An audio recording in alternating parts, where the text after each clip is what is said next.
Hey guys, this is the XRP Cowboy. Hey, this is Billy.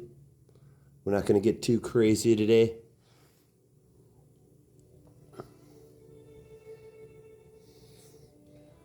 Life is a mystery. Everyone must stand alone.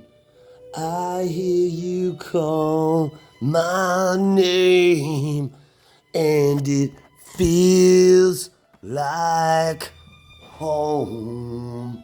When you call my name, it's like a little prayer. I'm down on my knees. I wanna take you there in the midnight hour. I can feel your power just like a prayer. You know I'll take you there. I hear your voice. It's like an angel sighing. I have no choice. I hear your voice. Feels like dying. It's like a dream. You guys, happy Halloween. I wanted to make this video before midnight. We're pretty close. 1 minute. Drinking some whale's blood. We're not going to get too deep into this video. The Cowboy's got some pretty twisted and distorted conspiracy. What's really important is we have celebrity supporting what we do. We've seen many of them. Computer off. Got a story. Computer off. Shut the fuck up. Guys, we're recording, okay? So, thank you. Okay? Because I have something to make. She really seems comfortable there. Like, embracing it, right? Ripple is on a mission to make money more accessible to people all around the world. She's from my area. Today, international payments can be too expensive for folks around the globe that want to make a difference. Ripple is working to change that because Ripple is a company that cares deeply about giving back. Thank you, Ripple.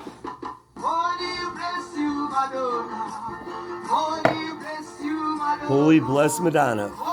Wonder if that was a requirement for her.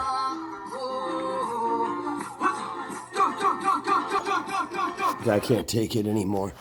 But pretty cool. One of my friends in the money making group shared that with me. You know, it was a violent Halloween. This year, Halloween fell on the weekend. Well, it was Monday. But I did want to, I wrote a few things down. Wish I could read my writing, but, you know, clearly we have, what is going on? Please like and subscribe before you lose interest. Coinbase. Oh, yeah. Well, we know about the Amicus brief, the AB brief for Coinbase. You know, it was the David Schwartz thing. You know, David Schwartz, he loves to talk in riddles. You talk to me in riddles. Talk to me in rhymes. But I will be the one to hold you down. Kiss you so hard, you'll take my breath away. And after I wipe away the tears, just close your eyes, dear. But he said, you know, I got to go to a funeral because if you don't go to a funeral, no one will show up to yours. Implying something. That was a statement. You know, something to figure out. I don't know if this is what he meant, but I said it, you know, the other day in the money making group. He's making that statement because, you know, right now, you know, no one's coming to their funeral or not enough people. But if you don't come to ours, motherfuckers, we're not coming to yours. And like magic, Coinbase shows up. You think that was a coincidence? Or maybe he was talking about that crypto company that showed up a week ago. Either way, he is making a statement, and it's an unethical behavioral statement, not on his side, but on these people that are finally showing up when they know we've already fucking won. Now they're worrying about their asses, okay? Coinbase, are you going to delist it? Are you going to relist it maybe? Are you going to keep it delisted, XRP? If you're coming to the rescue, you have nothing to fucking hide. Let's go. So here's another fact. Isn't it ironic that we have right now, we have a settlement being discussed for sure. We have Coinbase doing an AB, Amicus brief. That's a friend of the court. What does that mean exactly? It's being allowed to talk to the court with your expertise or your knowledge on the case. And they're going to do this with support of Ripple, okay? Like this lawsuit has anything to do with Ripple or anything else. This is just delays. So people like ETH investors can get ahead. But whatever it is, let's just pretend it's delays. Maybe it's delays for the plumbing to be built. Who fucking knows? Who cares? I just care about the money. Give me my fucking money, motherfucker. Give me my fucking money. You know, my dream is my roadies. I don't want to seem aggressive. You know, I love my community. You know, we are the embodiment of XRP. Fuck. You know, but bottom line is they're coming. And then we have John Deaton with 80,000 investors. Another Amicus brief. Another friend of the court. 80,000 friends. And then you got Jeremy Hogan saying, well, I have been holding off on my opinion on something until I see what comes, about with the Amicus brief of John Deaton and the shareholders. Well, let me help you, Jeremy. You're awesome.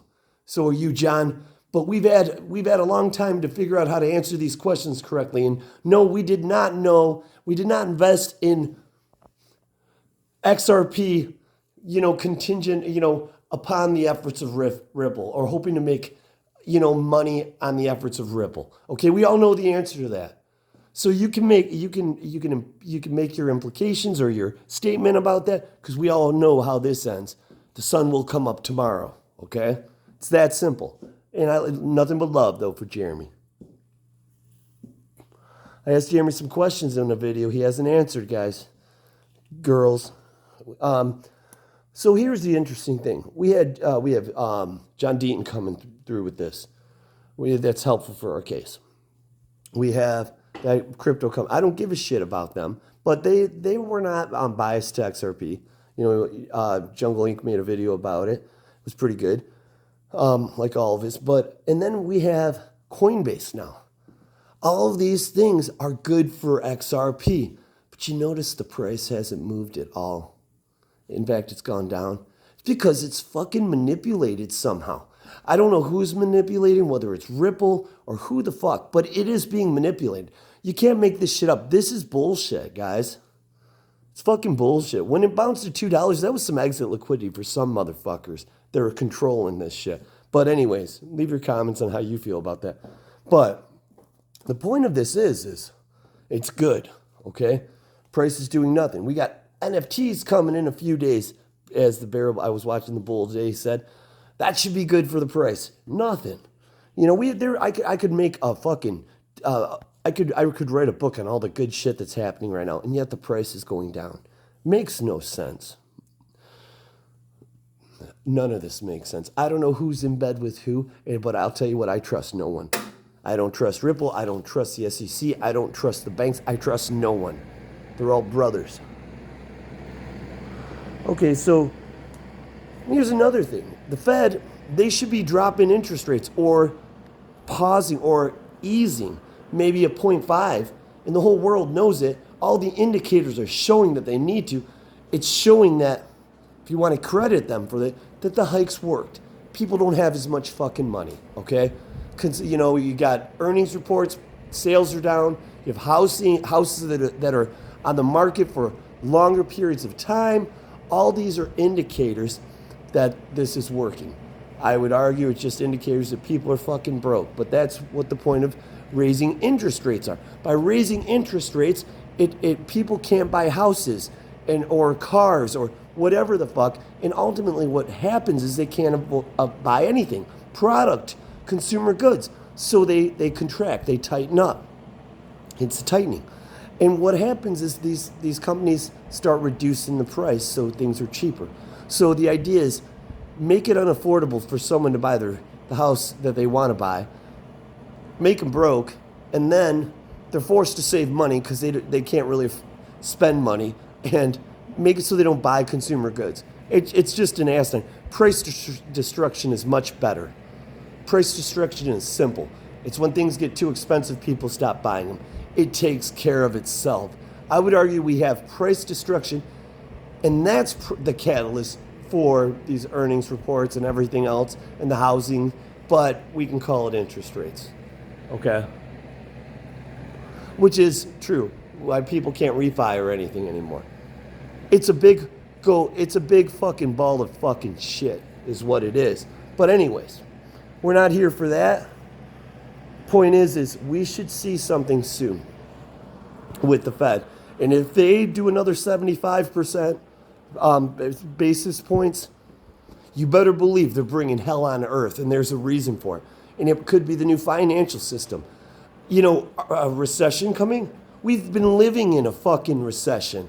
You know, most recessions, you don't know you're in them until you're out of them. I'm worried about a depression. I'm worried about the world, Robert Kiyosaki. I am. You know, some scary shit going on, and no one's really stepping up to answer the questions. Just saying. What else? What a fucking day, right? You know, it was one of those good days. I had my took my daughter trick-or-treating, and my son, my other daughter, and I noticed there's this fucking guy. He lives a block over. He's standing in the street, and I thought it was odd. Why is this guy standing in the street and he's letting kids take their own candy? Well, this motherfucker is acting like he's, you know, with the flow of trick-or-treaters while watching his candy like a watchdog, like a fucking bitch. And what he does is he's saying to these kids, one piece. He sees them grab another piece, you know, and then he's like, hey, I said one piece. So walking up, I told my son, who's a good-hearted kid, I said, Rem, just take one piece, okay? That guy's watching. I could see what was going on. He's like, okay, Dad, no problem, whatever. You know, he doesn't give a shit. Well, he walks up and he grabs a piece of candy. I have the angle. This dude's standing watching my son's back while my son's in his driveway. He's in the street. And my son picks a piece of candy up. It's, you know, doesn't like it, puts down, grabs another piece, puts it in his bag. And this guy's like, one piece. First of all, I didn't like the way he talked to my son because I was already doing my job as a great fucking parent of the fucking year, dad of the fucking year. And then this asshole, my son turns and says, I only took one piece, sir. He's like, you didn't take one piece, put it back. Starts going in my son's fucking bag. Well, my son's terrified. He's a big dude. So I had to get involved. Well, I'll tell you what, it's one thing to raise your voice at someone's kid. It's another thing to put your fucking hand on him. I don't care if you were just grabbing his arm and going in his bag. When you started taking candy out of my son's fucking bag, it was time to have that candy shoved up your fucking ass, motherfucker. Well, fill in the fucking blank, but I promise you this. I took more than one fucking piece of candy after that, and he stopped giving out candy after that. And this is the thing. This isn't a badass fucking video. This is a life fucking video, and my wife, okay, it is a badass video. My wife, I get home, told her what happened, and I'm the bad guy, right? You're always looking for trouble, you know? You get into this place, you know? You know, she made these fucking statements that weren't true. You know, they weren't true.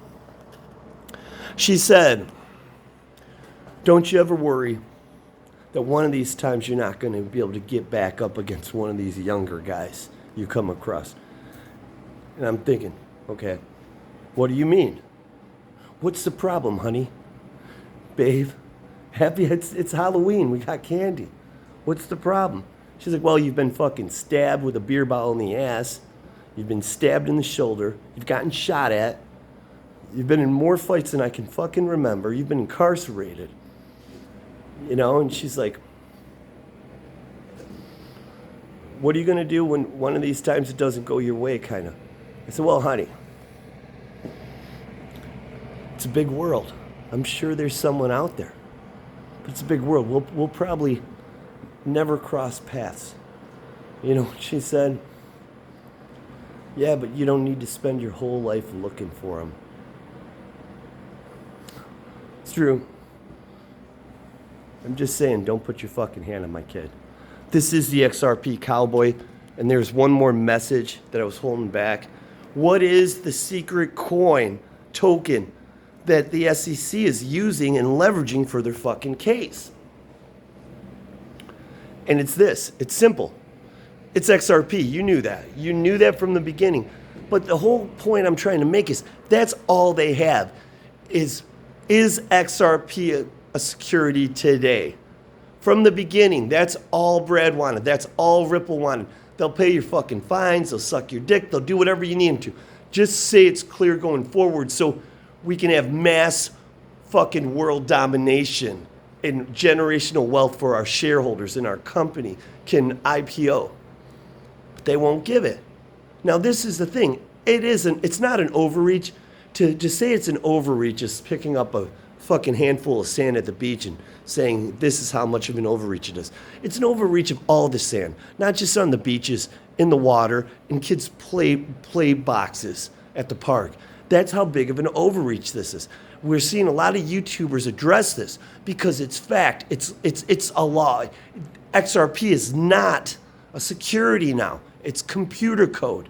It's an orange. If you had an orange, you're not eating a security.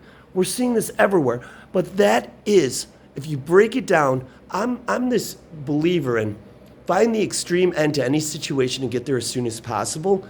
And ultimately, you know, most books, when you buy a book, you read an educational book, you read what it is, find that chapter that talks about it, you're done reading it. Everything else is fillers in the book. You know, hundreds of pages of bullshit. If you buy a book that you're looking for a point in, find the chapter that tells you the point and then be done with it. Save your fucking time, save your life. And that is what this whole lawsuit is. They can argue about whatever the hell they want, the Hinman files, anything like that. But as long as they're leveraging the current status of XRP being a security, there is no end to this lawsuit, and the SEC has no leverage once they give that to Ripple. They want to hold this shit up. It's all about that. What is XRP today? And, you know, they said they'd settle immediately. You know, the question we should ask is, why is it so important that the SEC doesn't want to settle? I mean, ulterior motives, right? That is the scariest part. Why don't they? Because who gives a shit about what it is today? Are they protecting investors? Who knows? Just remember, these ABs, Amicus briefs, are friends of the court. They're there to help with their expertise, and the price is going down. I mean, you break it down to its purest form, this is about what's happening today. And it's the only leverage they have to get what they want out of this case. It might just be more money. But here's the thing, guys. Brad Garlinghouse and Stuart Alderati, they just decided to play the same game the SEC is playing. Now they have leverage, and it's the Hinman emails. And now they pretty much said, hey, when this gets out, the SEC is fucking shitting all over themselves. So they're playing the same game. Only I think they have a little more incriminating evidence. And this is why this case is over. And they're done playing games. And the SEC isn't fighting the ABs. They're not fighting anything. All they want to do is get this shit behind them and settle. And I'd be lying if I said I think this settles in March. I think it settled yesterday. Let's see, though. But the bottom line is, as my wife would say, why don't we live long enough to enjoy this? Cowboy. Like, subscribe. Sorry about the stories.